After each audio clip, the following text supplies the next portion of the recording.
Two heads, one tail, Yang Yin.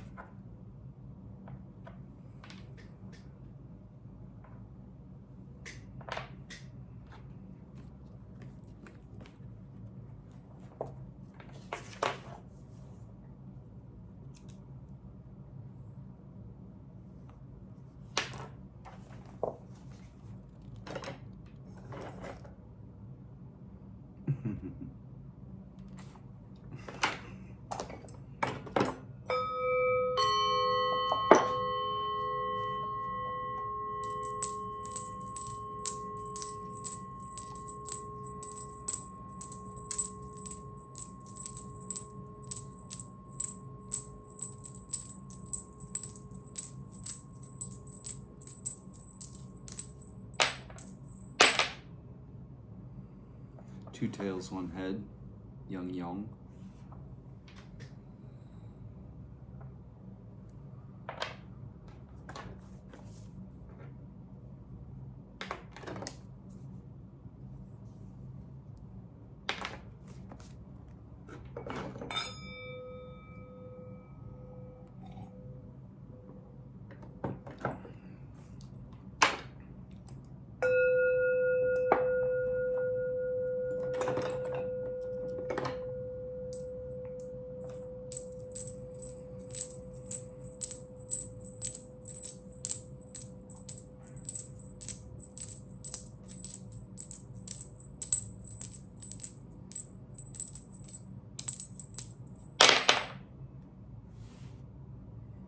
Two heads, one tail, Yang Yin. This is the Trigram Con Water.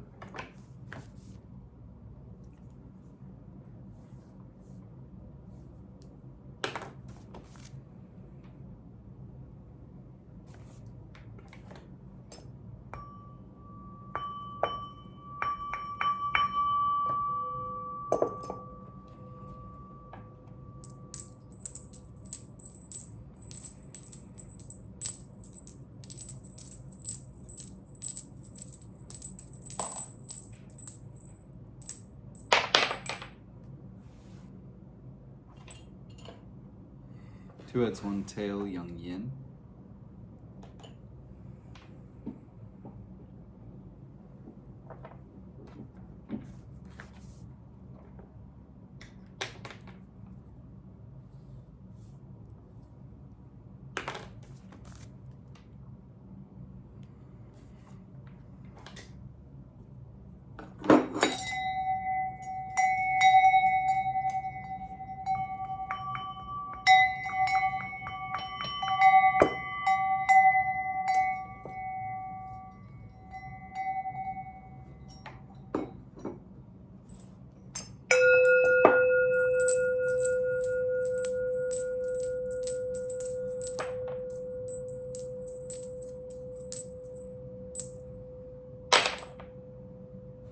3 tails, old yin.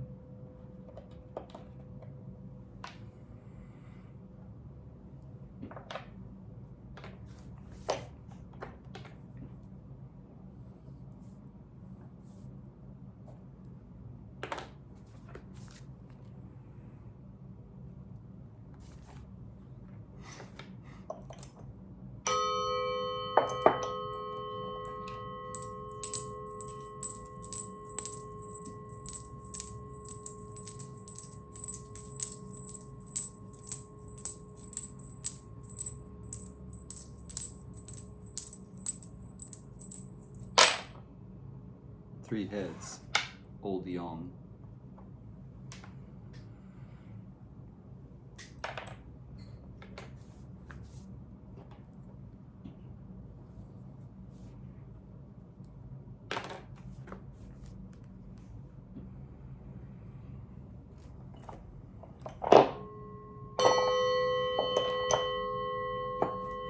Our bottom trigram will be read as broken, solid, broken. Again, this is calm water.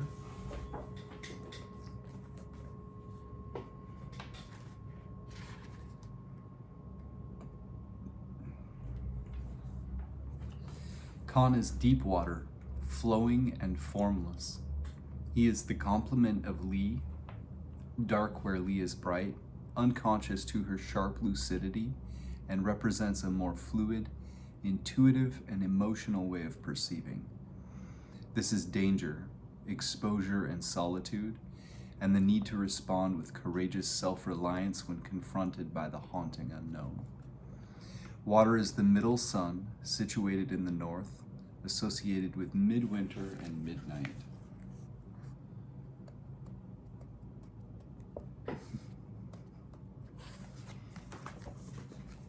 And our top or outer trigram will be read as, for our primary hexagram, broken, broken, solid. This is Gen Mountain.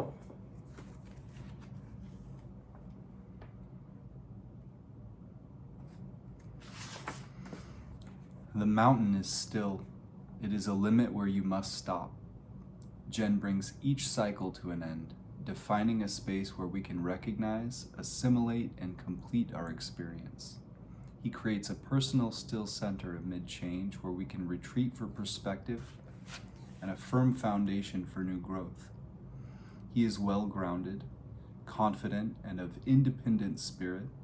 He is still and knows. Mountain is the youngest son, child of maturity. In the cycle of directions and seasons, he is the northeast, late winter, approaching spring, the pivot between cycles.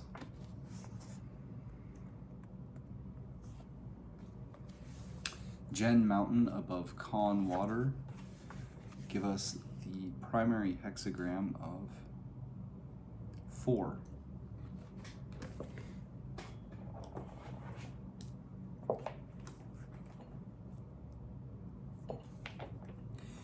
And once our 5th and 6th lines transform from their yin or yang old versions to their yang or yin versions, it will be then read as broken, solid, broken, which again is Khan water.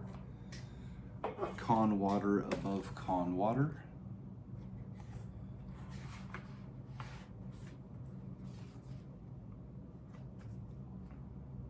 Give us hexagram 29.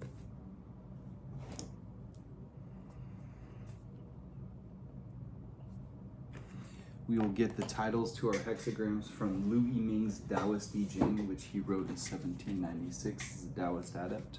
It's quite alchemical in nature. I think 4 is darkness, and I think we got it recently. Our primary hexagram 4, darkness. Starting yin convergence, making unruly yin submit, integrating with the world yet preventing mundanity from taking over. Negatively, it represents obscurity, unknowing. Positively, it represents innocence. Also represents stopping in danger.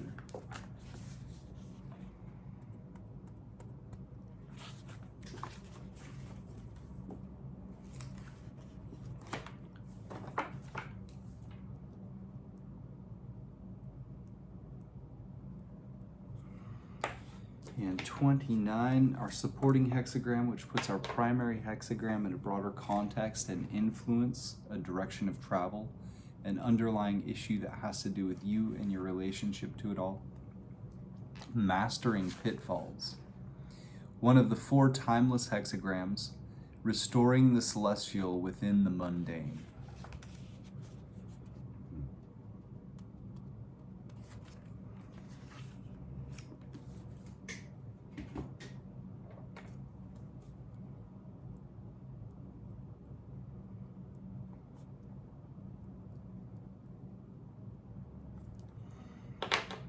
Let's first look and see what Kibi thinks artistically about these hexagrams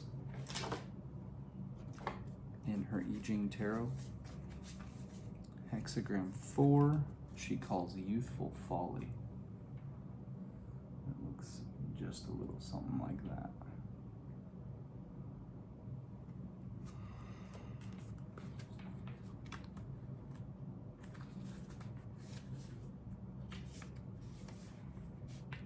Youthful folly, knowledge, ignorance, self-education, learning.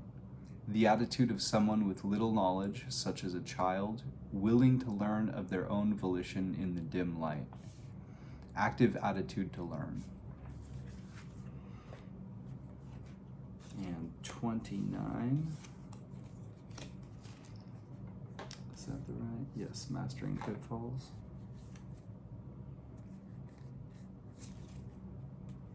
She calls the whirlpool / water.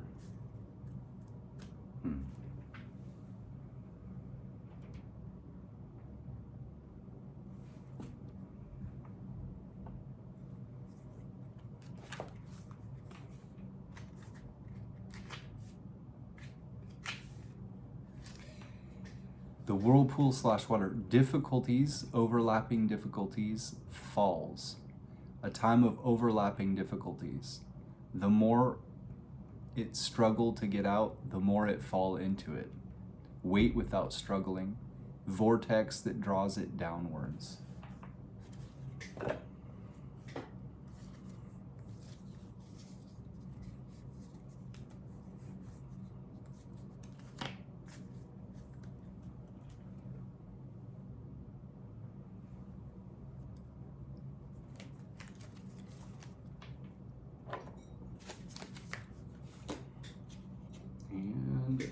Start out by reading from Hilary Barrett's I Ching, Walking Your Path, Creating Your Future, which is a quite nice introductory I Ching commentary, but also quite profound. When we approach the I Ching to consult the oracle, the question we bring to it will always have the general context. How can I act in creative relation with the spirits or forces shaping this moment of time? Key questions. What don't you know? What if you didn't need to know all the answers now? How can you learn from experience? Oracle, not knowing, creating success. I do not seek the young ignoramus. The young ignoramus seeks me. The first consultation speaks clearly. The second and third pollute the waters. Polluted and hence not speaking, constancy bears fruit. Not knowing literally means being covered over, like a young animal hidden away in the undergrowth by its mother. So you are ignorant and cannot see as far as you would like to.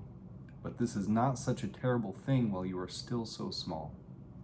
To be small and ignorant is a creative, harmonious way to engage with your world, and holding steadily to not knowing, and hence to learning, will bring good results.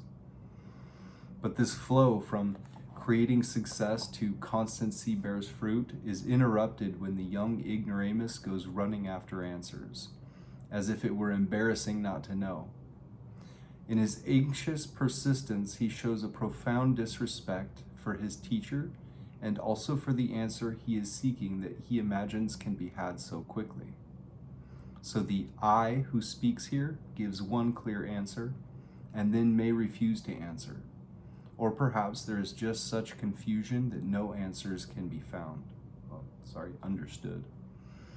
That speaker can be another person you're asking for a response you need. It can also be the oracle itself or what speaks through it.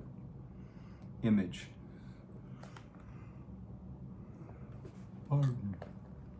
Below the mountain, spring water comes forth, not knowing. A noble one nourishes character with the fruits of action. The pure spring rises under the shelter of the mountain. It doesn't know where it's going, yet its flow becomes steadily deeper and stronger.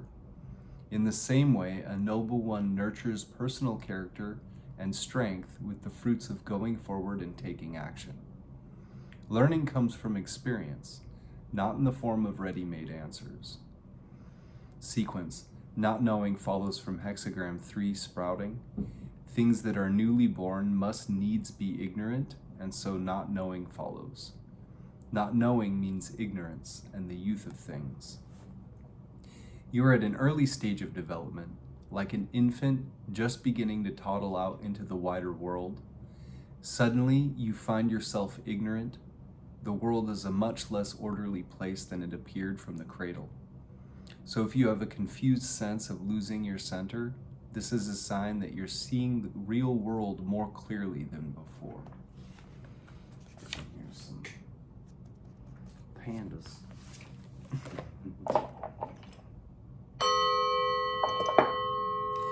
And Hexagram 29, Mastering Pitfalls, which puts our primary hexagram in a broader context and influence a direction of travel, an underlying issue that has to do with you and your relationship to it all.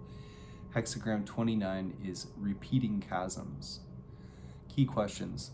What are you sure of in your heart when nothing else is sure? How can you flow on and through the dark? Oracle. Repeating chasms. There's truth and confidence. Holding your heart fast creates success. Movement brings honor.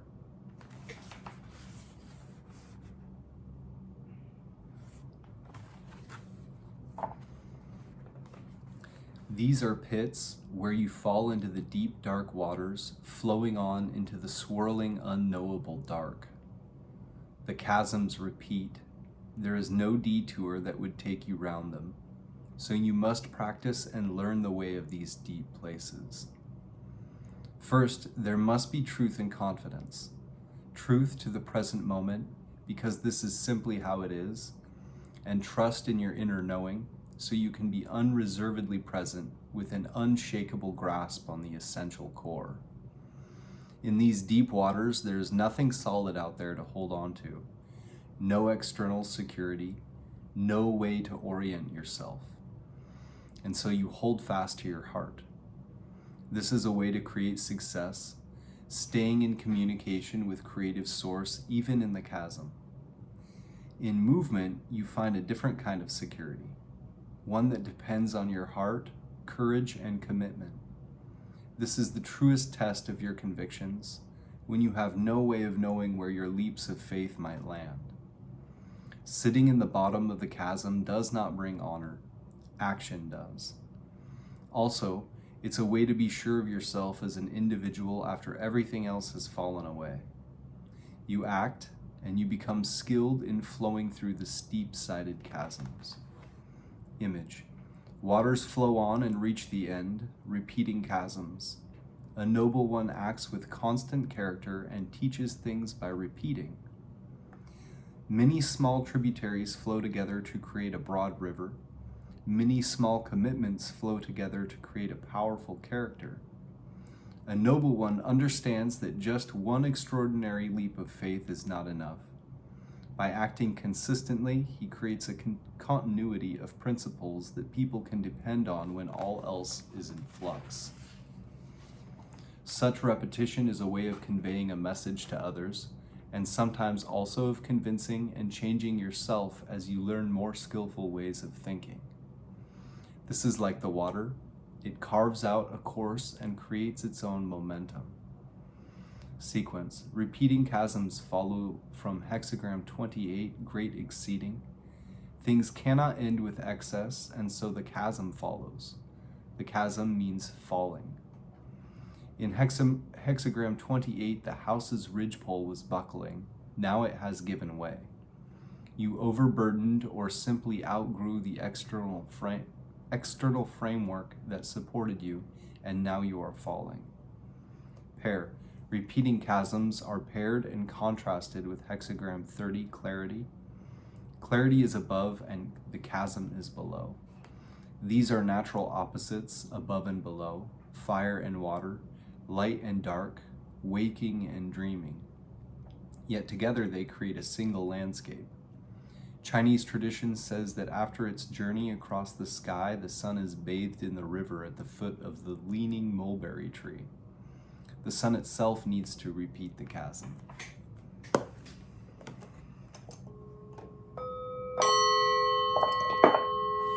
Next, we will look at our changing lines, which put a pin in the map to say you are here, or at least here are some places you may find yourself. They take precedence over all other elements and are the most focused part of the reading.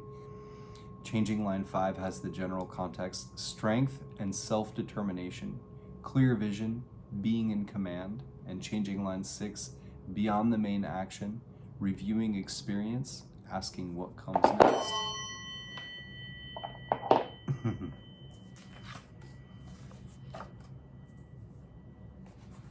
Oh yeah, 4.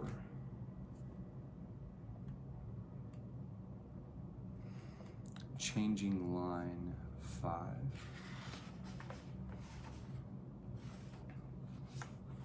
Young ignoramus, good fortune.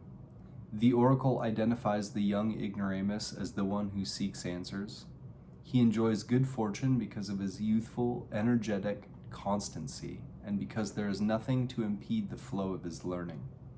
He owns no stockpile of ready-made answers, and has no preconceptions between him and the truth.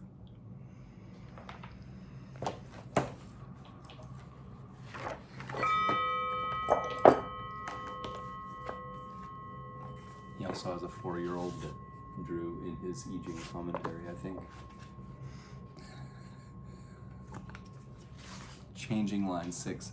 Striking the ignoramus, fruitless to act like an enemy, fruitful to resist enmity.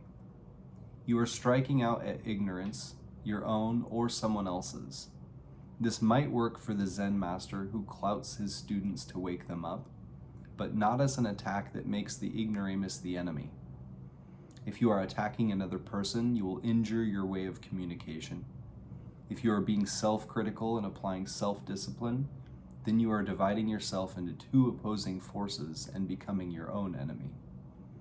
You may well feel impatient and frustrated with not knowing, and strongly motivated to do something about it. That can bear fruit, but not if you act in a small-minded, reactive way. Only if you bear the learner's full potential in mind and actively protect him from hostility and isolation.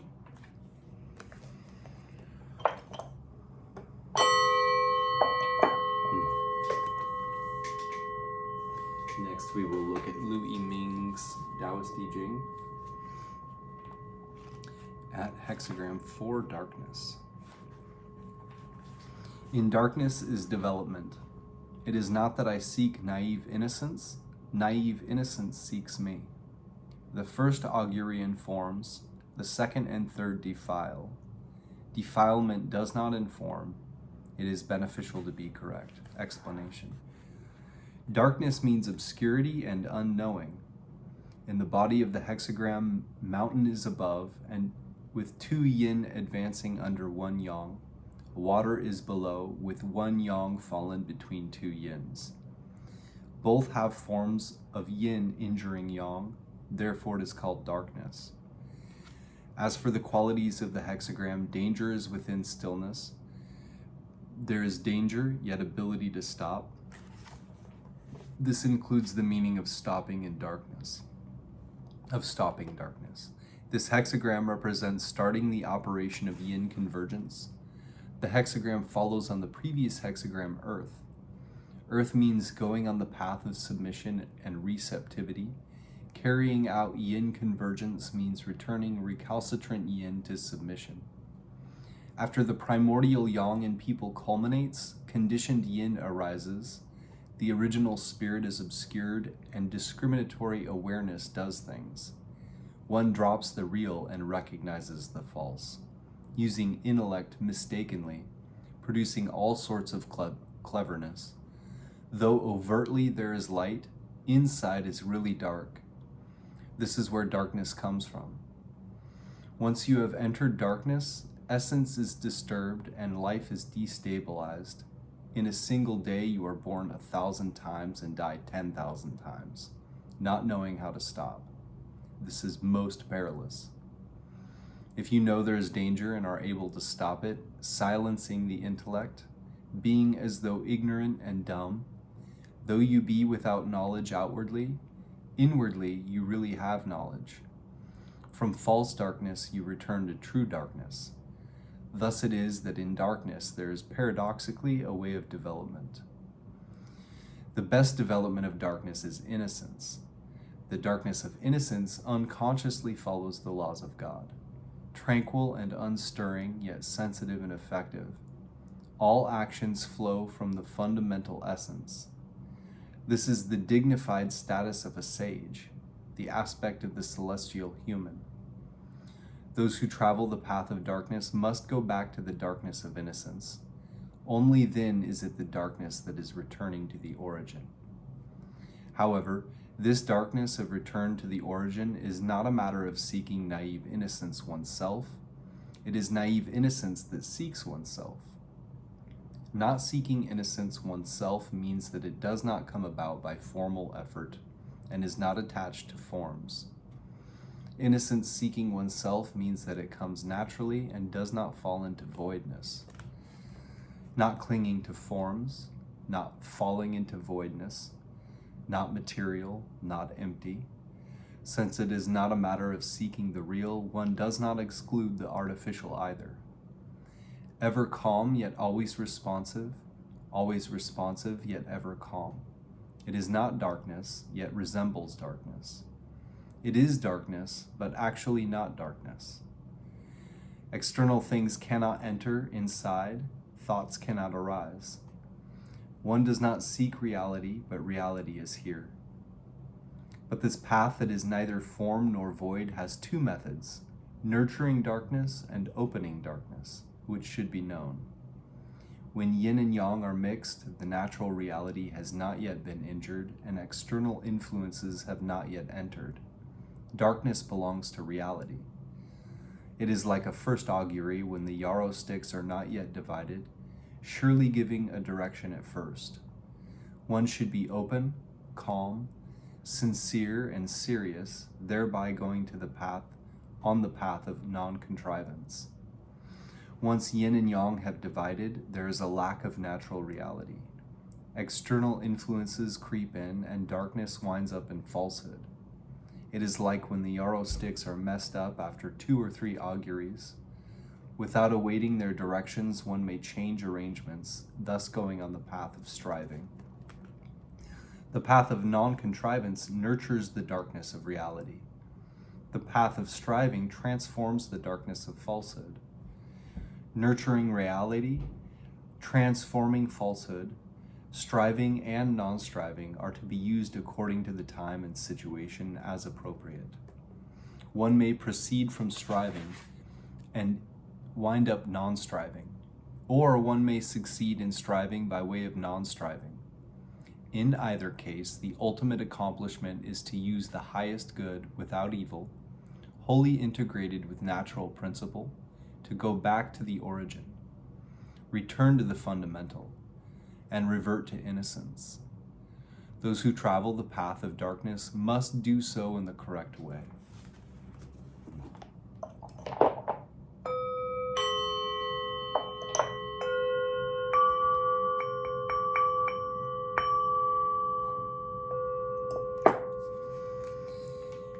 Hexagram 29, which puts our primary hexagram in a broader context, an influence, a direction of travel, an underlying issue that has to do with you and your relationship to it all. Mastering pitfalls, or double pitfall. In mastering pitfalls, there is truthfulness. Thus the mind develops. There is excellence in practice.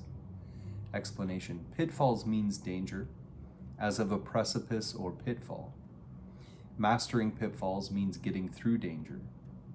As for the qualities of this hexagram, above is water, dangerous, and below is also water, dangerous, going from one danger to another, yet able to get through successfully in spite of danger. It is therefore called mastering pitfalls. This hexagram represents the presence of white within black, restoring yang within yin. It follows on the previous hexagram, nourishment. Nourishment means seeking fulfillment by emptiness, seeking the true yang that has fallen in a pit. In human beings, after heaven and earth interact, the one point of original yang runs to the palace of earth. Earth is filled in and becomes water, and heaven changes into fire. At this point, yin traps the yang, the celestial root is obscured, and the mind gets involved with things. Though near to reality by nature, people become estranged from it by habit. Descending lower and lower by daily repetition of habit, they fall into a state of ignorant obstinacy and do not know how to stop. However, if one practices evil, one becomes evil. If one practices good, one becomes good. It is simply a matter of how people habitually act. Practice of evil is a way into danger. Practice of good is a way out of danger. Getting out of danger requires that one believe it is dangerous. Belief rules the mind. If one can believe in the danger, then one will not be seduced by external things. Practicing good, one can then be good. As it is said, once you reform, it is the same as if you were originally thus. Therefore, in mastering pitfalls, there is truthfulness. Thus, the mind develops. If there is truthfulness, then the mind develops. Without truthfulness, the mind does not develop. The mind with truthfulness is the mind of Tao. When the mind of Tao becomes manifest, the human mentality does not arise. Sane energy grows, aberrant energy recedes, and one can thus go in and out of yin and yang without being constrained by yin and yang. But believing there is danger requires one to practice so as to get out of danger. Believing but not practicing is like not believing. Once one can believe and practice without hypocrisy or deception, practicing truly, one improves daily with daily practice, rising from lowliness to loftiness, gradually learning a state of exalted illumination, developing one's nature to the fullest extent and realizing one's purpose in life, returning to the fundamental without difficulty. Therefore, the text says, there is excellence in practice. If one practices this, one can rise. Without practice, one does not rise. Knowing this is only valuable when one puts it into practice.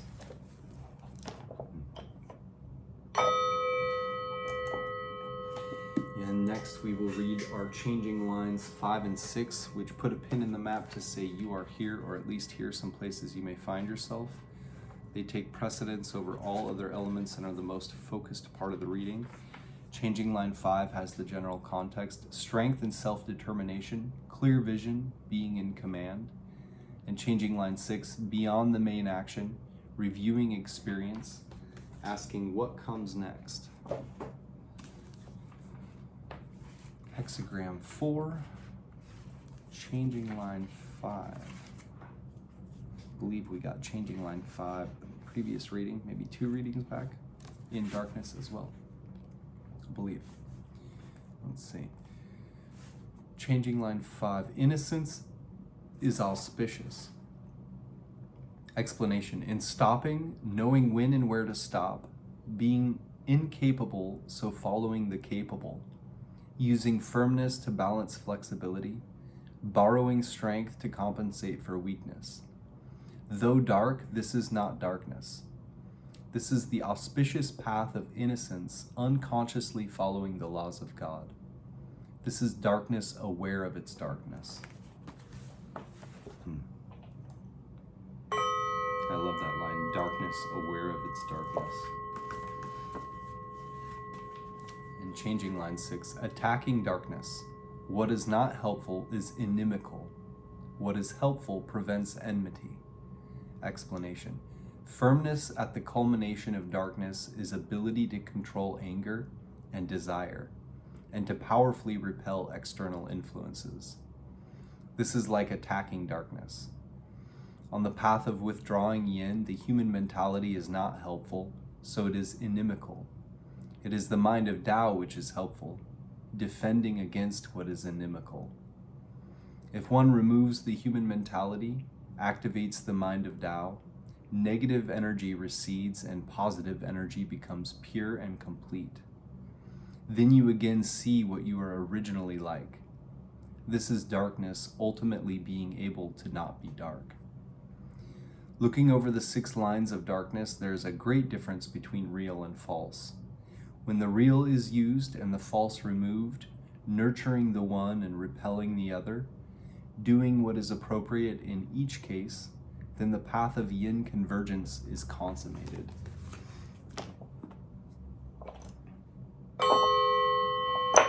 Makes me think of that term, alchemical term, something et coagula, solve et coagula. It's like dissolving the yin, transforming it into yang. We will look at the commentary section for each of our hexagrams in the back here. Darkness, mountain above, water below. Under a mountain, a spring is produced. In darkness, a superior person nurtures character with fruitful action. Darkness means developmental nurturance without intellectualism. Above is mountain, below is water. Here, water is referred to as a spring and not water because the spring under the mountain is water. When a spring is produced under a mountain, the spring is nurtured by the mountain, being water with a basis, flowing far from a deep source, going through without hindrance. This is the image of darkness. What superior people see in this is that when those who practice the Tao want to exercise virtue outwardly, first they must develop character inwardly. If one acts without development, the action will have no basis. Without inner mastery, action will injure character. This is the reason for emulating a spring emerging from a mountain, acting fruitfully without obstruction, taking as a model the mountain nurturing the spring, nurturing character with caring warmth.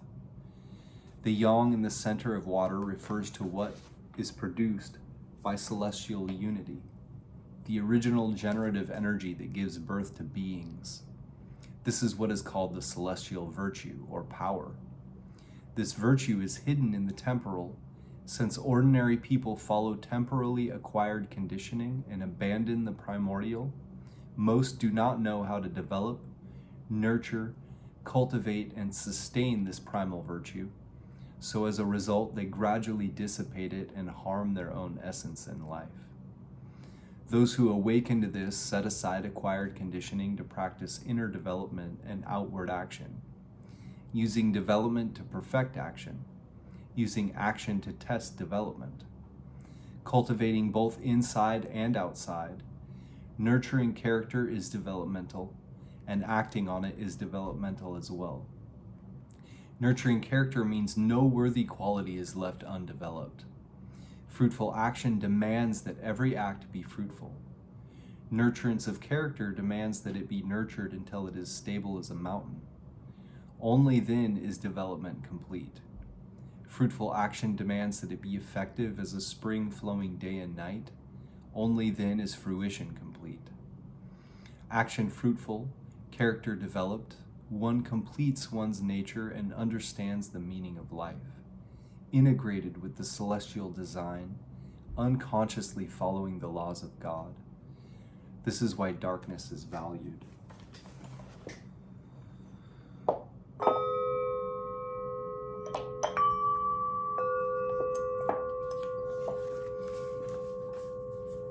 And hexagram 29, in the commentary section, double water. Water above, water below. Water travels, double water. Thus do superior people consistently practice virtue and learn how to teach. Double water means water reaching from here to there, Above is water, below is water. This is water traveling from here to there, from there to here, traveling, flowing throughout. This is the image of double water. What superior people see in this is that the work of sages is twofold, involving both self-development and development of others. Self-development is the practice of virtue. Development of others is teaching. If virtuous practice is inconsistent, it is hard to enter the universal Tao. If teaching is not learned, students will not understand.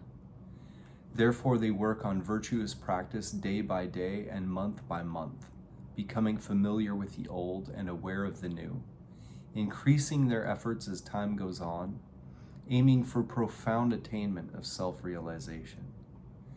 Then, when it comes to teaching, they gradually develop guidance, making clear presentations and subtle indications, leading students further and further on until they penetrate thoroughly and are free from doubt. The practice of virtue is the study of body and mind, nature and life. It is a very refined and subtle science in which the slightest deviation can produce an enormous loss. It can be accomplished only by constancy and consistency, thoroughly investigating its principles, fulfilling nature and arriving at the meaning of life.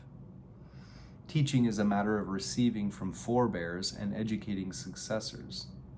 It is very urgent and necessary. If instruction is unclear, people will be misled as to the course they should pursue. One can develop others only if one learns how to teach, which involves searching out the profound and the recondite and clarifying that which is obscure. The work of teaching is based on the practice of virtue. Teaching means teaching the practice of virtue.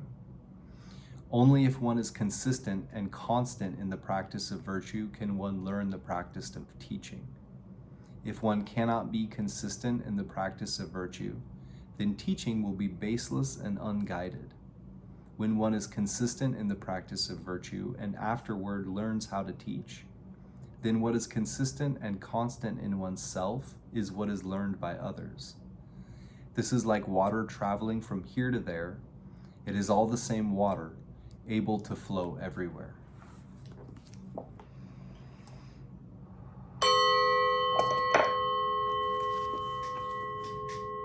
Next, we will look at James Dekorne's Gnostic Book of Changes, which I've left links to in the description box below. He has the whole thing as a PDF that you can download online if you so desired.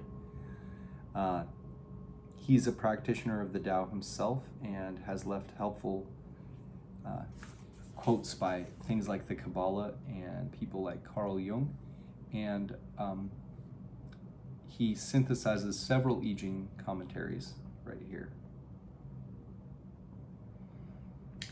He calls Hexagram 4 inexperience.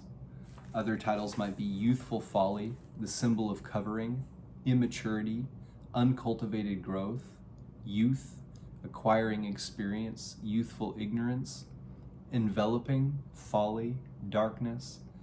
A quote from D.F. Hook: often the I Ching uses this hexagram to show us that we should not be asking this question. Judgment, leg. Inexperience means progress and success. I do not seek the inexperienced youth, but he seeks me. When he shows the sincerity proper for divination, I instruct him. If he asks 2 or 3 times, that is troublesome, and I do not instruct the troublesome. Firm correctness brings advantage. Wilhelm/Baines, youthful folly has success. It is not I who seek the young fool seeks me. At the first oracle I inform him. If he asks 2 or 3 times, it is importunity. If he importunes, I give him no information. Perseverance furthers. Blowfold, immaturity, good fortune. I am not one to seek out uncultivated youths, but if such a youth seeks me out, I shall at first read and explain the omens.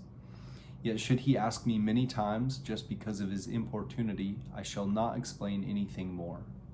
The omen indicates a need for proper direction.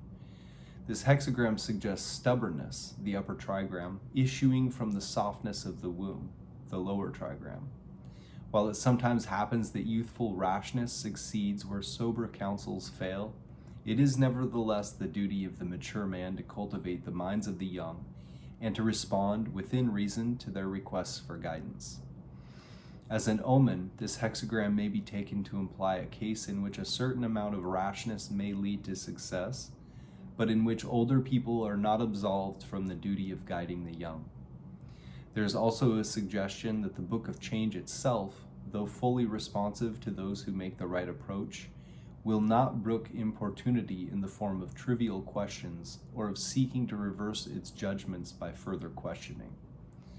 Whether the omen may be taken to mean that we should go ahead with some rash scheme, or that it is time for us to restrain someone's youthful rashness, will depend upon the nature of the inquiry, the people concerned in it, and the particular moving lines involved in the response. Ritzema/Karcher, enveloping, growing, in no way me seeking youthful enveloping seeking me. The initial oracle consulting, notifying, twice, 3 times obscuring, by consequence not notifying, harvesting trial. This hexagram describes your situation in terms of concealment and clouded awareness. It emphasizes that actively accepting this concealment in order to nurture growth is the adequate way to handle it. The image, leg, a spring issuing from the mountain, the image of inexperience. The superior man, in accordance with this, nourishes his virtue and strives for resoluteness of conduct. Wilhelm/Baines, a spring wells up at the foot of the mountain, the image of youth. Thus, the superior man fosters his character by thoroughness in all that he does. Blofeld, this hexagram symbolizes a watery hole at the foot of a mountain amidst uncultivated growth. The superior man, by determined good conduct, nourishes his virtue. The second sentence is deduced from the first. Both are suggested by the component trigrams. Ritzema/Karcher, below mountain, issuing forth spring water, enveloping. A Chansu, or chief son or superior person, uses fruiting movement to nurture actualizing Tao. To actualize Tao is the ability to follow the course traced by the ongoing process of the cosmos, linked with acquire, acquiring that which makes a being become what it is meant to be. Commentary. Confucius/Leg, inexperience shows the trigram of the mountain above that of the abyss. The perilous impasse suggested by these figures evokes the idea of inexperience. Progress and success are suggested because the action and development of the hexagram conform to the requirements of the time. When inexperience seeks wisdom, will responds to will. The oracle responds to sincerity because it has the qualities of the dynamic line in the central second place. But the oracle does not respond to ignorant importuning. The proper duty of a sage is to nourish the correct nature of the ignorant. Leg. Difficulty shows us plants struggling within the earth, and inexperience suggests the small and undeveloped sprouts which then appear upon its surface. This is an image of youthful ignorance, and the object of the hexagram is to show how those in authority should deal with it. The judgment takes the form of the oracle's response to the questioner. The upper trigram represents a frowning mountain which blocks the progress of the traveler. The lower trigram symbolizes a stream of water in a dangerous canyon, such as might be found at the foot of a mountain. The combination of these symbols suggests the perilous nature of ignorant inexperience. The subject of line 2 represents the oracle who demands sincerity from the unenlightened. It is his duty to evoke the innate, correct nature hidden within the questioner, to bring this quality out and develop it. In regard to the image, Chu Hsi says that the water of a spring is sure to move on and gradually advance. This may serve as a symbol of the general process and progress of education. Notes and paraphrases. Judgment. Inexperience portrays the relationship between the ego and the self as one of student to master. Communication via the oracle demands seriousness of purpose. The self refuses to pander to the ego's illusions. The superior man furthers the work by developing his will and intent. Wilhelm's title for this hexagram is Youthful Folly, which tends to lend it a negative connotation that is not always strictly applicable. However, he is quick to point out that the title should be understood to mean the immaturity of youth and its consequent lack of wisdom rather than mere stupidity. While the title of inexperience avoids the negative connotation, it must be acknowledged that there is an aura of irritation in this hexagram, which illustrates an uncomfortable truth about the relationship between the ego and the self. The self is an awesome archetype, and once one has established contact with him, he assumes a distinctly stern personality. The self will not pander to the ego's illusions and has no patience with anything but the unvarnished truth. Tact and patience are not among his attributes. Lao Tzu describes him very accurately. The sage is unkind. He treats the people like sacrificial straw dogs, which is just the way it is. As a satellite of the self, the ego complex was not created just so that it could spend a lifetime indulging its fantasies. The work must be undertaken, and the self knows more than you do what remains to be done. Like any excellent teacher, he demands more of us than we think we have in us to give. This phenomenon of the tyrannical and often unjust self has been noted in many times and places. Here is an example from Neoplatonism. A quote from Iamblichus in the Egyptian Mysteries. What shall we say in regard to the question, why do the divinities that are invoked require the worshipper to be just, although they themselves, when entreated to consent to perform unjust acts? When entreated, consent to perform unjust acts. In reply to this, I am uncertain in respect to what is meant by performing unjust acts, as the same definition may not appear right both to us and to the gods.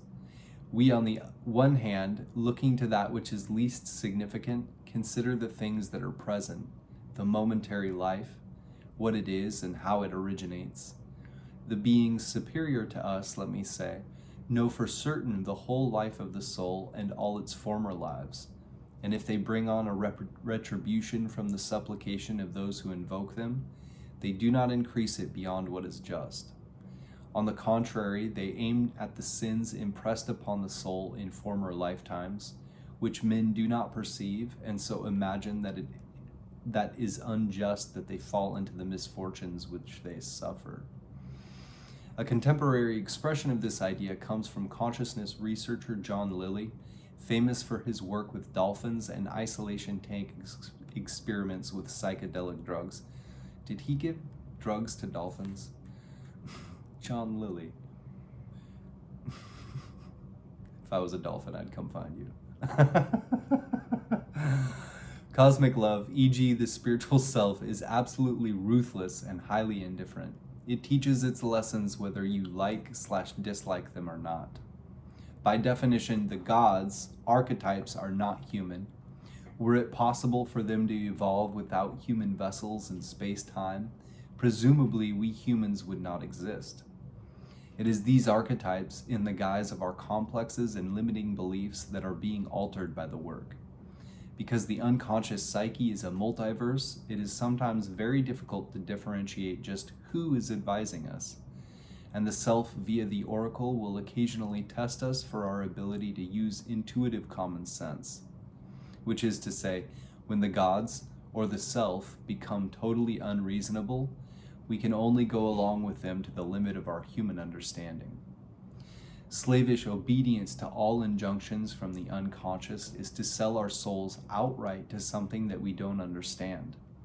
The renunciation of common sense is the renunciation of our most precious birthright. On the other hand, to disobey at will is to put our souls at risk. This is one of the most painful of all dilemmas. How far do we go in our obedience to unseen powers?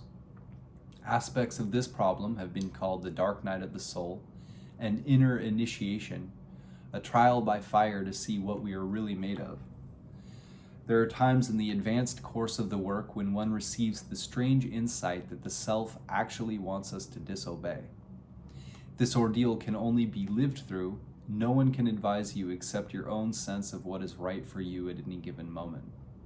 The most useful guideline that I have found is that the precepts of the work, as found in the perennial philosophy, are consistent worldwide and constitute a reliably moral structure for responsible choice. If the oracle seems to be telling you to do something contrary to your inner sense of right and wrong, contrary to your understanding of the precepts of the work, then go with this intuition rather than the oracle. The self, via the oracle, will test you in many ways to make you develop. The ultimate goal is to become so infallibly intuitive that oracles become superfluous. The gods need our intelligent disobedience if they themselves are to evolve. It is in the stress between obedience and conscientious disobedience that growth takes place. In one sense, whatever choice you make, as long as it is conscious and you fully accept the consequences, is the right choice for you at the moment. We learn through our mistakes and can never fail our lessons if we truly integrate the experience into our unfolding lives. Confucius, one of the greatest teachers who ever lived, obviously took his teaching method from the judgment of this hexagram. The master said, "I won't teach a man who is not anxious to learn, and will not explain to one who is not trying to make things clear to himself. And if I explain 1/4 and the man doesn't go back and reflect and think out the implications in the remaining 3/4 for himself, I won't bother to teach him again." And so it is with the oracle, the self. The deeper one gets involved in the work, the more difficult the lessons become, so that one is always kept in a position of relative inexperience. There are times when a simple answer would suffice that you will receive an ambiguous image, which, if you do 3/4 of the work, will lead you to a profound insight.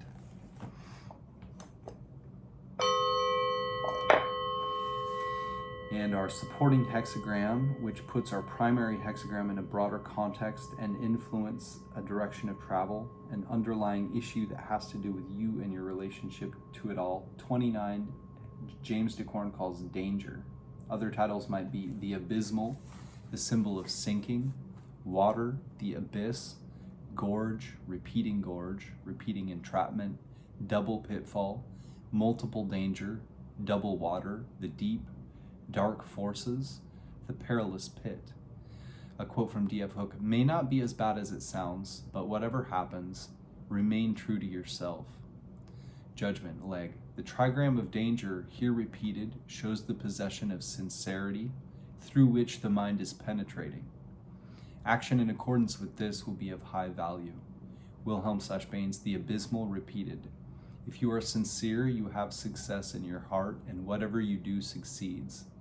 Blowfold, abyss upon abyss, grave danger.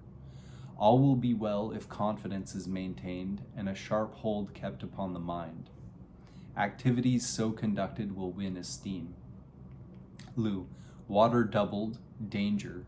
Sincerity leads to success, peacefulness in your heart and mind. You will succeed in your actions. This hexagram means danger, misfortune, or entanglement in a difficult situation. You should be both careful and patient. Do not struggle with all of the difficulties around you.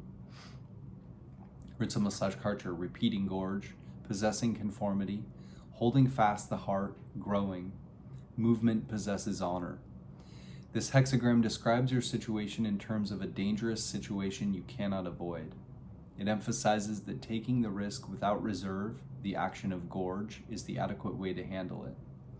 To be in accord with the time, you are told to venture and fall. The image, leg. The image of water flowing on continuously forms the repeated trigram of danger. The superior man, in accordance with this, maintains constantly the virtue of his heart and the sincerity of his conduct, and practices the business of instruction. Wilhelm/Baines. Water flows on uninterruptedly and reaches its goal. The image of the abysmal repeated. Thus the superior man walks in lasting virtue and carries on the business of teaching. Blowfold. This hexagram symbolizes water flowing on, and abyss upon abyss. The trigram con is usually inauspicious. Here it occurs in duplicate as the upper and lower trigram. Thus, the implication is that we are beset by grave dangers from which, if we can escape them at all, the utmost skill and confidence will be required to extricate ourselves. The superior man acts in accordance with the immutable virtues and spends much of his time instructing others in the conduct of affairs. Lu, water flows unceasingly into the depths, symbolizing water doubled. The superior man constantly preserves his virtue and practices his task of education. Ritsumo/Karcher, streams reiterating, culminating, repeating gorge. A Chansu or chief son or superior person uses rules, actualizing Tao to move. A Chansu uses repeating to teach affairs. Actualized Tao, Di, is realized Tao in action. Power, virtue, ability to follow the course traced by the ongoing process of the cosmos. Linked with acquire, Di, acquiring that which makes a being become what it is meant to be. Clary 1, water travels, double water, thus do superior people consistently practice virtue and learn how to teach. Clary 2, water comes repeatedly, multiple danger, developed people practice teaching by constant virtuous action. This is in perfect accord with the Tan Tai Buddhist teaching of knowing how to get through an impasse, the method of making an impasse itself into a way through. This is also the method of skillfully using natural ills. Wu, water comes time and again, this is entrapment. Thus, the Chunsi, or chief son or superior person, practices virtuous conduct and reviews didactics. Commentary, Confucius/Leg. Danger repeated shows us one defile succeeding another. This is the nature of water. It flows on without accumulating its volume so as to overflow. It pursues its way through a dangerous defile without losing its true nature. That the mind is penetrating is indicated by the dynamic line in the center. Advance in accordance with this will be followed by achievement. The dangerous height of heaven cannot be ascended. The difficult places of the earth are mountains, rivers, hills, and mounds. Kings and princes arrange, by means of such strengths, to maintain their territories. Great indeed is the use of what is here taught about seasons of peril. Leg. The trigram of danger, which is doubled to form this hexagram, is the symbol of water and means a pit, a perilous cavity or defile with water flowing through it. The trigrams consist of a dynamic central line between two magnetic lines. Together they symbolize danger, how it should be encountered, its effects on the mind, and how to escape from it. Liang Yin says, water stops at the proper time and moves at the proper time. Is not this an emblem of the course of the superior man in dealing with danger? The Kongasi editors say that to exercise oneself in meeting difficulty and peril is the way to establish and strengthen the character, and the use of such experience is seen in all measures of self-defense. Notes and paraphrases, judgment. Commitment to the work engenders a keen discernment of threatening situations and the factors which create them. With the ability to recognize the dangerous elements in a situation, success is assured. The superior man maintains his connection with the self and learns from the trials thus provided. This is one of the first hexagrams that one learns to recognize by name and number, and it is usually received with trepidation. Like the death card in tarot, it is often interpreted as an evil omen, although a deeper understanding reveals opportunity rather than defeat in such images. There is danger and suffering in the work, but probably far less of it in the long run than in an ordinary unexamined life. Anguish in the service of purpose is ultimately tolerable. It is the incredible suffering of ignorance that is truly tragic. All that pain and sorrow expended on worldly illusions. The Confucian commentary provides some valuable insights concerning the defensive use of danger by kings and princes to protect their realms. To master a dangerous challenge before one can progress to a higher level of awareness is a classical theme of initiation. Without it, the candidate would be destroyed by forces he wasn't ready to confront. Thus is the purpose and meaning behind the guardian of the threshold archetype. Danger is evil or unfortunate only if one is intimidated by it. Correct behavior in accordance with the principles of the work will always take you to your destination. The self will seldom, if ever, give you a test that you cannot pass if you fully apply yourself. When it seems otherwise, bear in mind that failure often renders better lessons than success, or the illusion thereof. A quote from Jung in Civilization in Transition. And neuroses is by no means merely a negative thing. It is also something positive. Only a soulless rationalism reinforced by a narrow materialistic outlook could possibly have overlooked this fact. In reality, the neuroses contains the patient's psyche, or at least an essential part of it. And if, as the rationalist pretends, the neuroses could be plucked from him like a bad tooth, he would have gained nothing but would have lost something very essential to him. That is to say, he would have lost as much as the thinker deprived of his doubt, or the moralist deprived of his temptation, or the brave man deprived of his fear. To lose a neuroses is to find oneself without an object. Life loses its point and hence its meaning. This would not be a cure, it would be a regular amputation.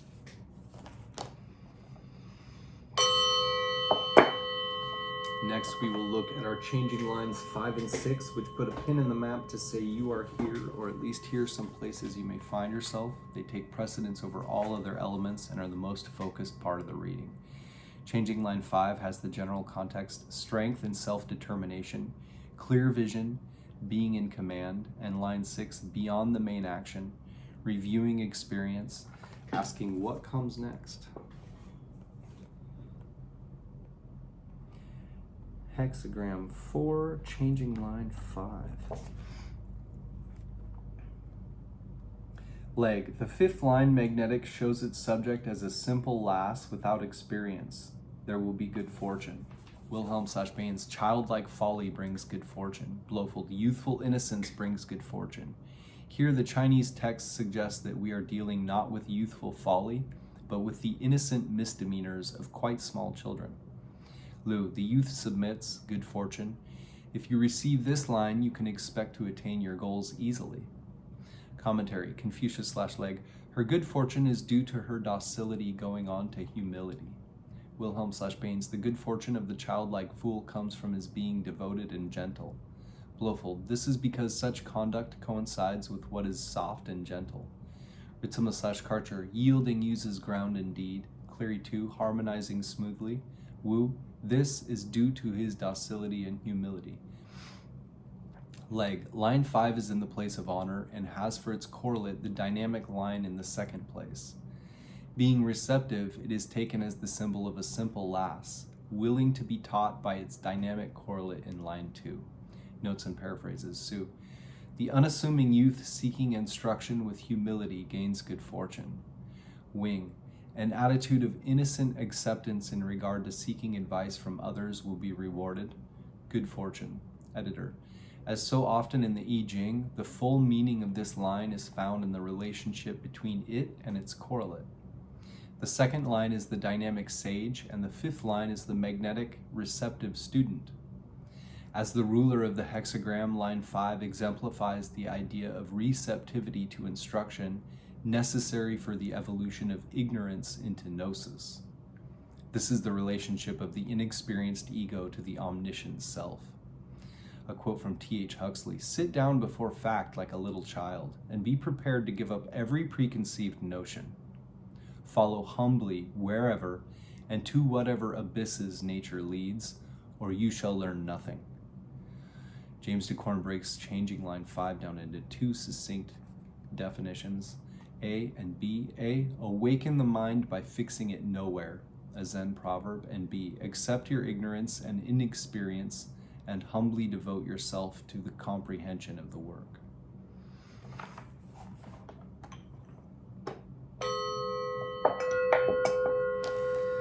Changing line 6, leg. The sixth line dynamic shows one smiting the ignorant youth, but no advantage will come from doing him an injury. Advantage would come from warding off injury from him. Wilhelm/Baines, in punishing folly, it does not further one to commit transgressions. The only thing that furthers is to prevent transgressions. Blofeld, in dealing with youthful immaturity, there is nothing to be gained from doing what is wrong. Advantage lies in preventing wrong. In other words, we must be very careful to avoid putting ourselves in the wrong by being unjust or too severe in correcting the faults of our juniors. Lu, to punish youth, it does no good to commit a violation. The idea is to prevent a violation.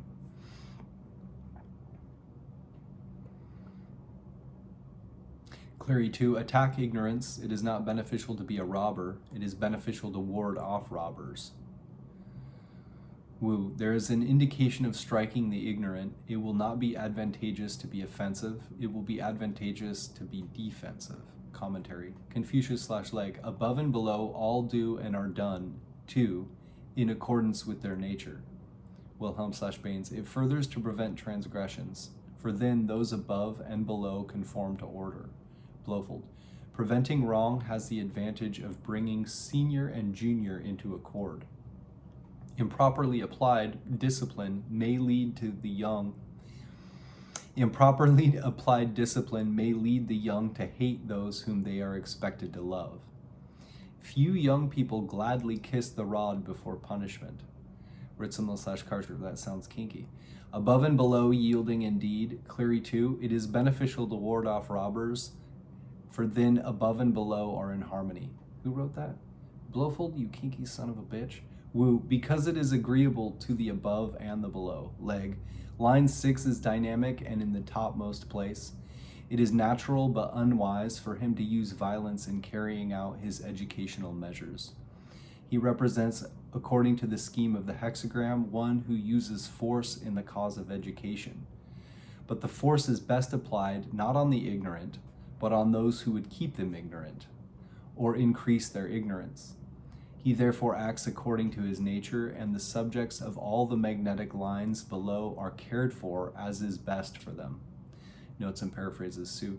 The man inflicts penalties not in anger, but only as a preventive against unreasonable excesses. Wing. An inexperienced person may need to be punished for his mistakes in order to put him on the right path. Punishment is by no means an end in itself, but is useful only in preventing further transgressions and maintaining a progressive attitude.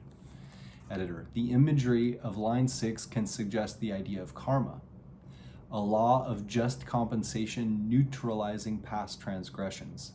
In other words, punishment is only effective when it is used to correct an imbalance of forces, not to perpetuate injustice. Properly applied, discipline is never motivated by anger or a desire for revenge. Sometimes this line can suggest a situation in which external circumstances hold one in a kind of protective custody to prevent erroneous choices from being made. A quote from Plotinus in the Enneads, "None escapes the chastisements that it is fitting to undergo because of evil conduct. The divine law cannot be avoided.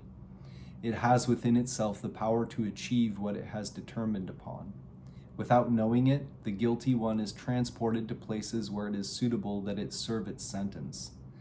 Carried by uncertain movement, drifting everywhere, it ends, after wanderings and much fatigue because of foolish resistance, by tumbling into its appropriate place. And there it offers itself willingly to an unwilled suffering. Law prescribes the amount of and duration of penalties. At the same moment that the penalty ceases, the power is given of escaping the place of chastisement, thanks to the harmony that governs all things." James Dekorne breaks changing line 6 down into two possible succinct definitions, A and B. A, correction is not punishment. Accept the consequences of your choices. Don't focus on the pain, but rather on the lesson that it offers. And B, do what needs doing and let the chips fall where they may.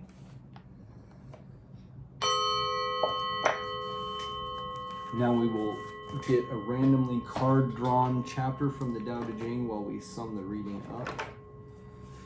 Our primary hexagram 4 is darkness. and shows the youthfulness of things in their beginning stages, like very small sprouts coming up from the earth. And it has the trigram Gen Mountain above Con water, and it's got this interesting quality to it that was kind of standing out, and that is the firmness of the mountain and the juxtaposition of the flowy softness of the water. It's like a spring underneath a mountain. And so there's kind of a stability here to support that flow that kind of finds its way to where it needs to go. Maybe it goes through some rough terrain at first, but eventually it's supposed to end up, in the right place. And our supporting hexagram, which puts our primary hexagram in a broader context and influence and direction of travel, an underlying issue that has to do with you and your relationship to it all, is 29, which is Con water above Con water. So danger above danger, or repeated pitfalls. And it does show that we will get through danger through firm correctness, and that we are to accept this time of danger and move through it.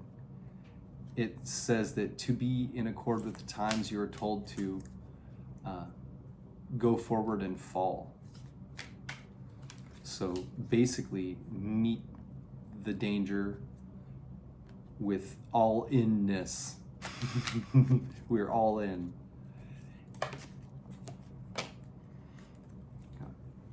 Chapter 31. And our changing lines 5 and 6. Changing line 5 shows the young person, the ignorant, being in the right, essentially, that it's youthful misdemeanors. Let's see here. The first line, no, we're in the fifth line, rather. The fifth line, magnetic, shows its subject as a simple lass without experience. There will be good fortune. Youthful innocence brings good fortune, Blowfold. Here the Chinese text suggests that we are dealing not with youthful folly, but with the innocent misdemeanors of quite small children.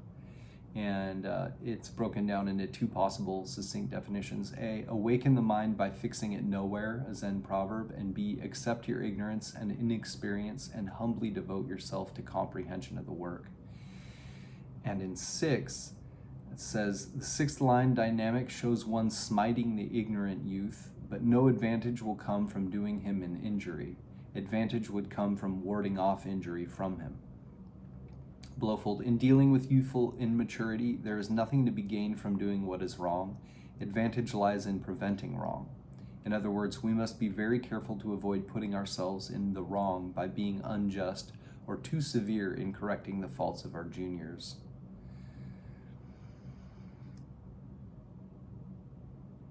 The imagery of line 6 can suggest the idea of karma, a law of just compensation neutralizing past transgressions. In other words, punishment is only effective when it is used to correct an imbalance of forces, not to perpetuate injustice. Properly applied, discipline is never motivated by anger or a desire for revenge. Sometimes this line can suggest a situation in which external circumstances hold one in a kind of protective custody to prevent erroneous choices from being made.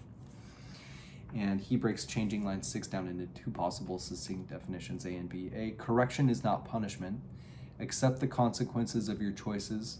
Don't focus on the pain, but rather on the lesson that it offers. And B, do what needs doing and let the chips fall where they may.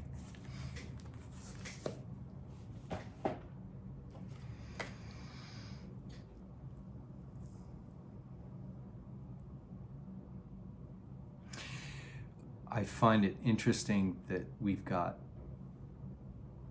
the title of our primary hexagram is darkness, and then we have double pitfalls. So it's like the dark of the dark. We're just starting out. We've got this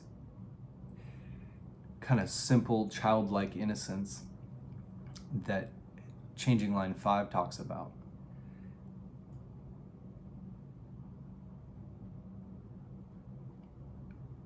It said sharpen the mind or something like that by placing it nowhere.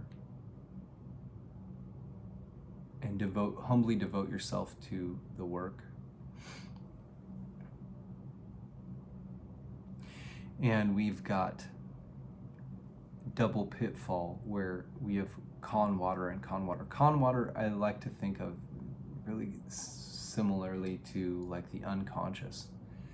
So we've got this position with the mountain being firm and the subconscious or con water springing up from beneath it, and then the mountain itself transforms into water as well. So, and then we're falling.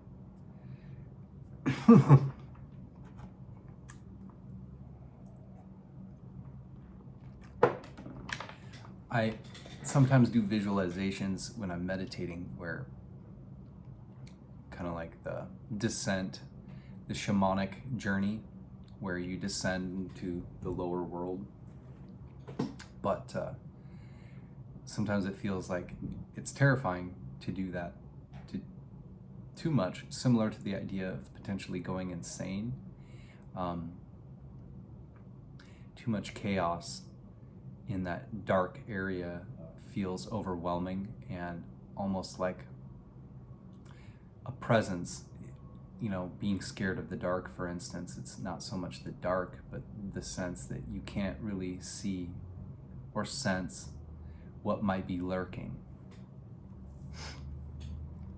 It talks about correcting ignorance in others, not with violence, but in such a way that you have kind of like an understanding of everyone is ignorant of something, and it's just a process to learn. So in dealing with that with ourselves, possibly we could look at it in terms of having a patient stance towards our inexperience and ignorance, and yet at the same time being devoted to the work and transforming. But to not beat ourselves down or others for the idea of a kind of a wrong view that you might have. And that we are to nurture the quality of that innocent child, which may not have all the answers, but because it doesn't have the delusions of knowing anything truly 100%, it can stumble on the answers, so to speak.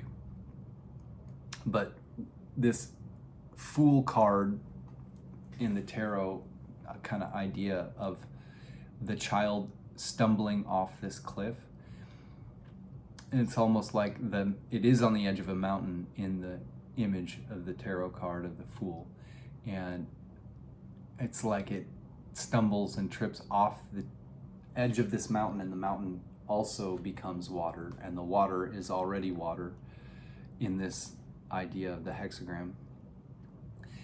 And it's like all of a sudden you're surrounded by darkness, and everything is darkness. And it might feel a bit like being punished. But in times like that, another hexagram talked about when you don't have anything to hold on to, you hold on to something within yourself, your own heart. I wonder if Hilary Barrett says it in 29 in this. I didn't think she did, but it's worth a look. Yeah, she does. Key questions. What are you sure of in your heart when nothing else is sure? How can you flow on and through the dark? Is that the one? No. Well, she does say, hold your heart. in one of them. Here it is. Yeah, here it is. First, there must be truth and confidence, truth to the present moment, because this is simply how it is, and trust in your inner knowing, so you can be unreservedly present, with an unshakable grasp on the essential core. In these deep waters, there is nothing solid out there to hold on to, no external security, no way to orient yourself, and so you hold fast to your heart. This is a way to create success, staying in communication with creative source, even in the chasm. In movement, you find a different kind of security, one that depends on your heart, courage, and commitment. This is the truest test of your convictions. When you have no way of knowing where your leaps of faith might land, sitting in the bottom of the chasm does not bring honor, action does. Also, it's a way to be sure of yourself as an individual after everything else has fallen away. You act and you become skilled in flowing through the steep-sided chasms. There's also a point in here where it talks about seeking out instruction. So being open to learn. I think it's helpful. Maybe a shadow side of so much information being so available is it's almost like it becomes, like she said in one of them, feels like it's shameful almost not to know something. And so there's this acting like we know everything when that's clearly not the case. We don't really know much of anything. We have words that help cut reality up in bite-sized pieces so that we might digest it, but thinking that those words truly indicate something of the essential core of what we're describing,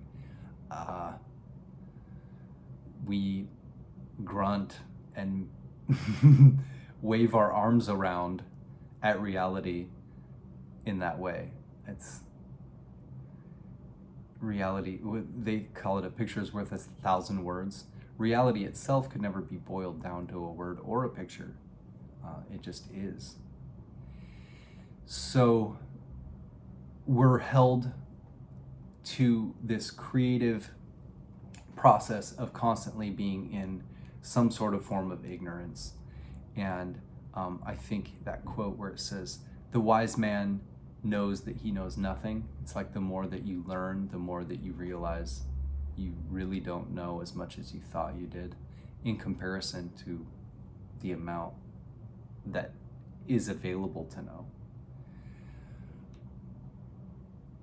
So with that, the holding to your heart that Hilary Barrett talked about, there's this kind of interaction between the idea of the self training us and not doing it overly in a sense of striking us for our wrongs or punishing us in a violent way for not knowing, but just enough in order to correct our actions and get us flowing on and through the dark. And that would be a good stance to take with ourselves and with others that we find might be misinformed or acting against the Tao or the flow of things. Yeah, I think it's easy to attack things as the wrong thing in other people, but it's important to look holistically at everything and find that how can we correct misbehavior or misinformation in such a way where we don't overly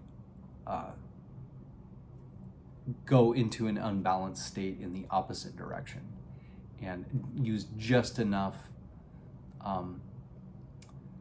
teaching and discipline in order to correct things without pushing them into the opposite pendulum-like swing. So we're finding that balance as quickly as we can, which is gonna be back and forth. And it's like the closer we get with that pendulum to the center, the more frequently we're gonna experience it going back and forth. And it's like trying to settle in. And so it may very well be a process where we even less so feel like we know what's going on or have the right answers or feel settled. But if we take to the innocence of the child and the not knowing and know that it's a creative process to be ignorant, I'm going to end with that, then we can commit to learning and therefore growth. Key questions: what don't you know? What if you didn't need to know all the answers now? How can you learn from experience? Not knowing literally means being covered over like a young animal hidden away in the undergrowth by its mother. So you are ignorant and cannot see as far as you would like to, but this is not such a terrible thing while you are still so small. To be small and ignorant is a creative, harmonious way to engage with your world, and holding steadily to not knowing, and hence to learning, will bring good results. But this flow from creating success to constancy bears fruit is interrupted when the young ignoramus goes running after answers, as if it were embarrassing not to know. In his anxious persistence, he shows a profound disrespect for his teacher and also for the answer he is seeking that he imagines can be had so quickly. So the I who speaks here gives one clear answer and then may refuse to answer. Or perhaps there is just such confusion that no answer can be understood. The speaker can be another person you're asking for a response you need. It can also be the oracle itself or what speaks through it. Image: below the mountain, spring water comes forth, not knowing.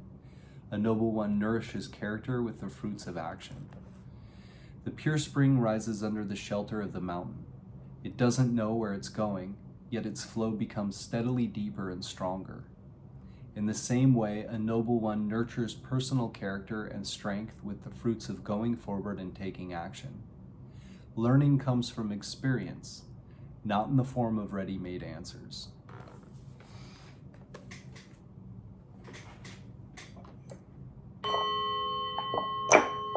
Looks like we actually got two chapters, 31 and 52. From the Tao Te Ching, we will read from two different copies, starting out with Benjamin Hoff's The Eternal Tao Te Ching, which is a little bit more precise, and then the next one we'll read out of might be a little bit more poetic. And we'll read out of both of them for each, as long as he has 31 and 52 in here. There are 5 that he doesn't translate because he doesn't think that they were originally written by Lao Tzu. Chapter 31, Weapons in War. Man's fine weapons are not utensils of good fortune. All beings perhaps detest them, so followers of the way do not live with them. Those who use weapons are themselves not good fortune's utensils. They are not the tools of a princely master. When such a man cannot bring about a resolution without them, he then may choose to use them. But a desire for peace and serenity is his highest motivation. Conquest is not worthy of a gentleman. Those who consider it such are those who take pleasure in killing. Those who take pleasure in killing, as a consequence, will not find it easy to obtain what they want in the world. In matters concerning good fortune, the left side is honored. In matters concerning ill fortune, the right side is honored. At home, the princely master accordingly seats the most highly honored on the left. At war, he accordingly gives the highest honor to those on the right. The army's second in command occupies the left side. The army's supreme commander occupies the right. It could therefore be said that the positions of honor held in war are those held in the funeral rites. When many have been slain in battle and are mourned by their kind with sorrow and weeping, Those who have won the battle need to accordingly consider their victory as a funeral.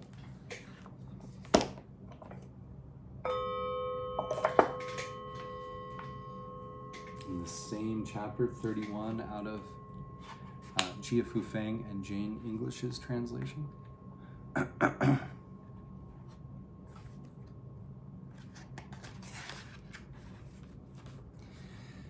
31. Good weapons are instruments of fear. All creatures hate them.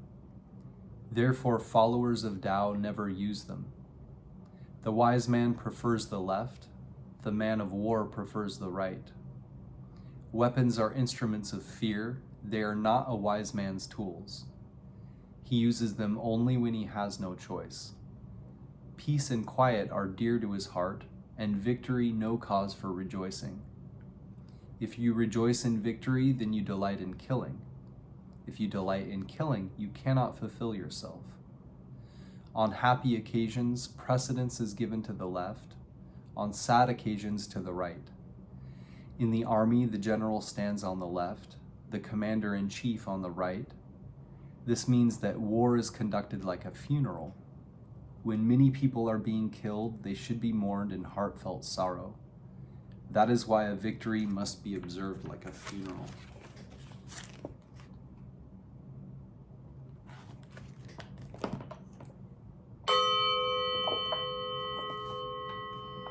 And 52.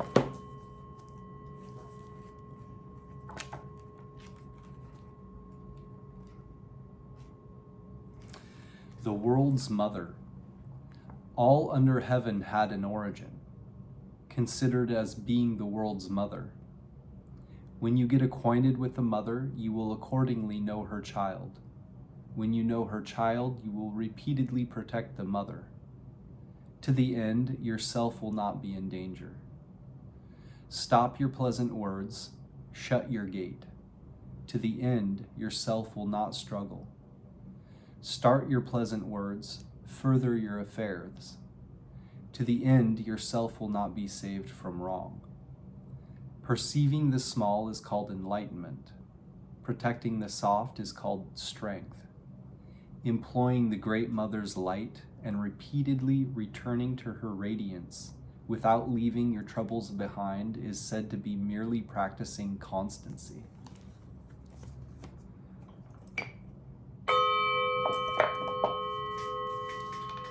And 52 from Jia Fu Feng and Jane English.